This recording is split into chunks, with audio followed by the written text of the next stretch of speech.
All right, you ready?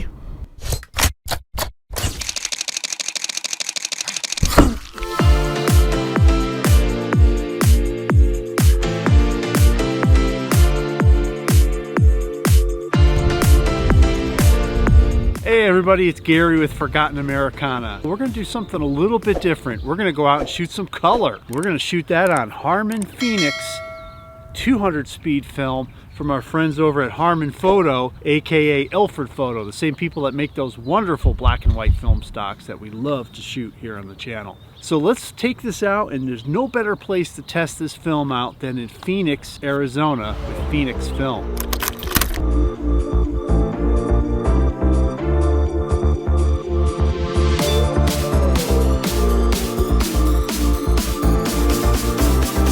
All right, first stop, this bar outside of Phoenix. All right, today's camera is going to be the Leica M7, and sitting on that will be the 50 Summilux, the latest version. And attached to the front of that lens is the Tiffin 1/8 Black Pro Mist filter. First thing you'll notice when you look at the film itself is that olive greenish color it's got. I've never shot this film stock before, so this is a new adventure. So I'm just going to go by the camera's internal light meter, and let's just see what it does.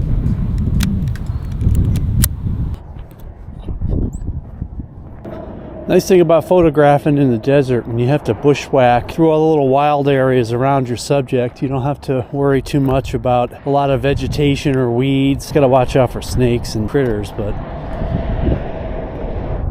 not used to shooting on a 50. Have to back up a little bit. Starting off with the first frame, you can just see the characteristics of this film. Really bright highlights and deep shadows. And the most obvious, that large and very prominent grain this film stock has. As we're getting closer and closer to Phoenix, the weather's starting to improve. This overcast that we had when we started the video is starting to break up, and the sun's starting to poke through. Look at all these homes they're starting to build outside of Phoenix in the suburbs. Just piling them on top of each other.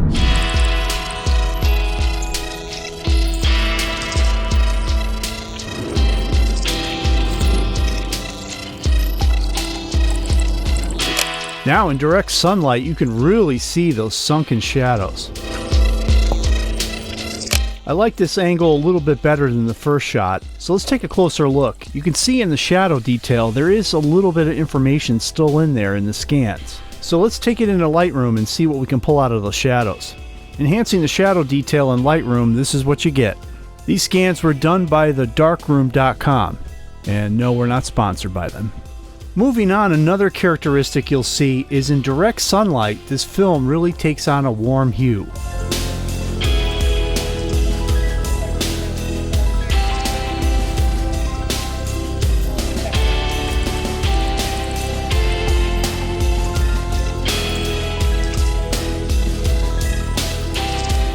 The dome of the Arizona Capitol building is made all out of copper, which is very symbolic of the state of Arizona, as its primary mining metal has been copper.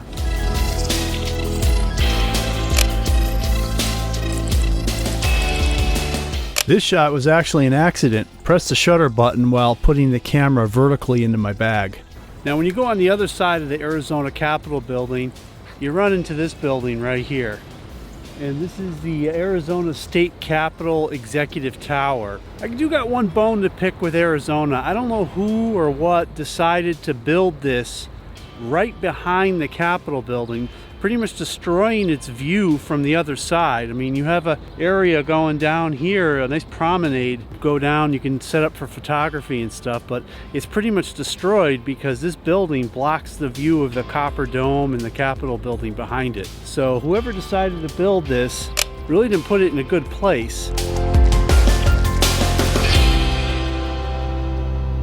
And this is a classic, looks like straight out of the 50s or 60s. Crown Filter Queen.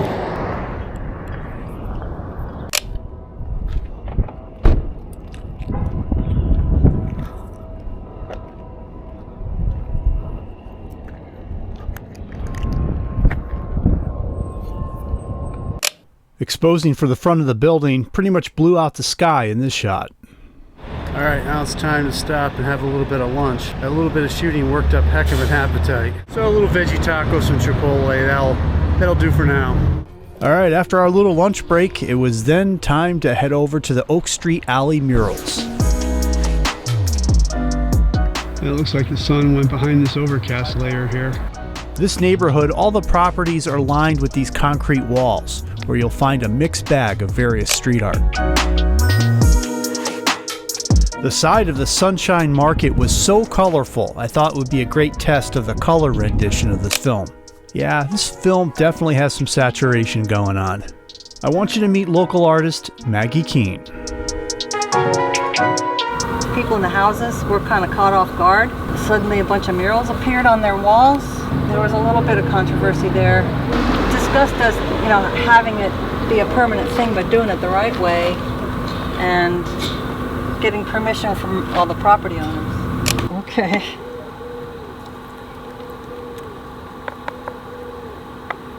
Interesting, the hat on this organist here reminds me of the old Devo band, Whip It Up from the 80s.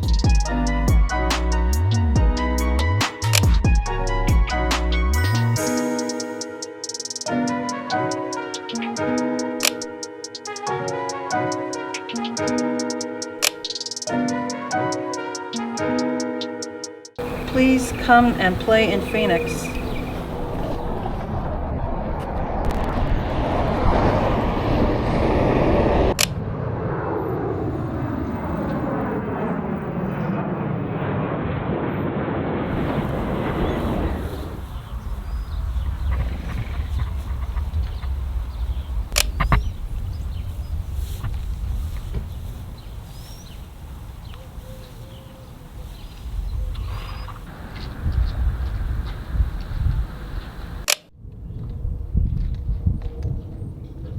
I went inside the Scorpion Gulch building thinking there'd be something neat to shoot inside.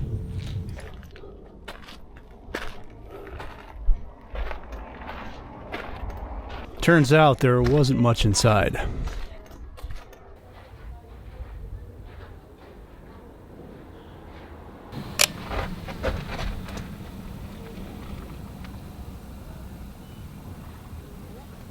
Right along the foothills of South Mountain in Phoenix is Mystery Castle, but it's closed.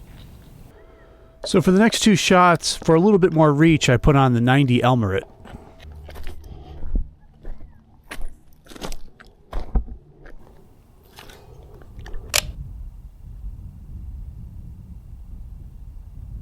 Some kind of hay pavilion or something out there.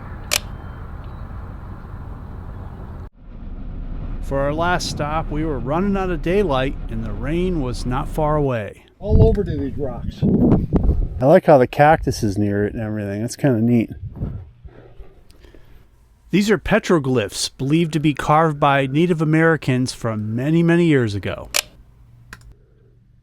Let's see here. Along this ridge, you can see the film producing some halation along the edges of the bright light. The next morning, we headed out to an area called Vulture City, preserving some of the Wild West history of Arizona.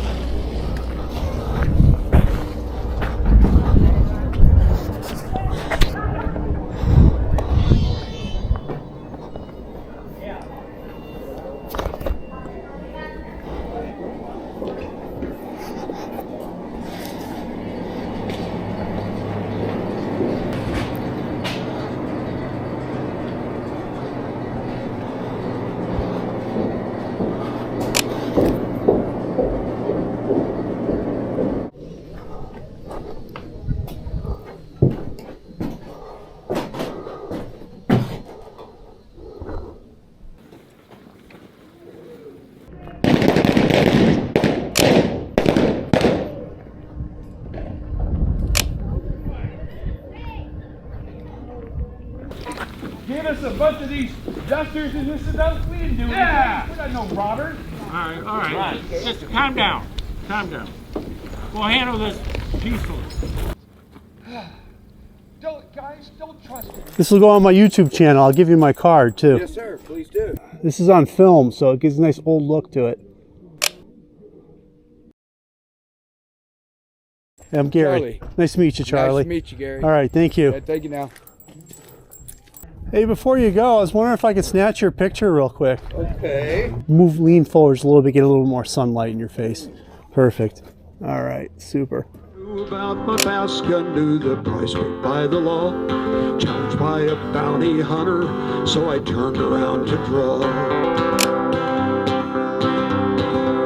I knew someday I'd meet him, for his hand like lightning flashed. My own gun stood in leather as his bullet tore its path. As my strength was slowly fading, I could see him walk away, and I knew that where I lie tonight, he took a slice of me.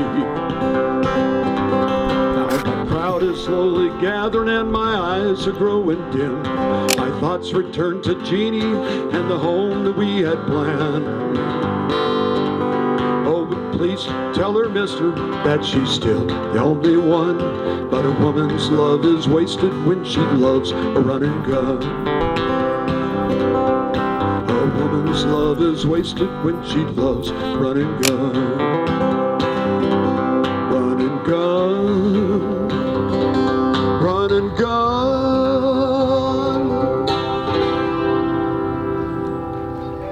So you want to try Harman Phoenix 200. These are the big takeaways. Without a doubt, this is such a grainy film. It does have a very gritty look. So if you're not into grainy films, this one might not be for you. But if you like grainy films, go for it. Besides having lots of grain, you're going to get a lot of contrast with Phoenix 200. And that leads us to the next one, the dynamic range. It's pretty limited on this film stock. You're going to get crushed shadows and some blown highlights. And it's going to be most pronounced when you're shooting in direct sunlight, when you have lots of transition between shadow area and highlight area. The best recommendation I have for you is shoot it like you do with a slide film exposure. But be careful of those highlights and be careful of those shadow areas, because you can lose either or if you're not careful.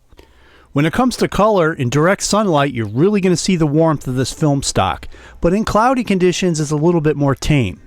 This film, we're still learning the nuances of it, so it can be a little unpredictable at times. So be careful. I also wouldn't recommend using Phoenix 200 for any client shooting right now.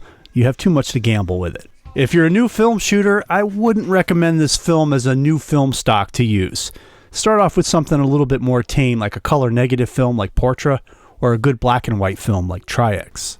And because of all that grain and such deep contrast, I wouldn't use this film stock to make really large prints. Maybe if they come out with this in 120, we might be able to blow them up really big. But 35mm, you might be pushing it if you make really large enlargements. And lastly, this film is nothing but character.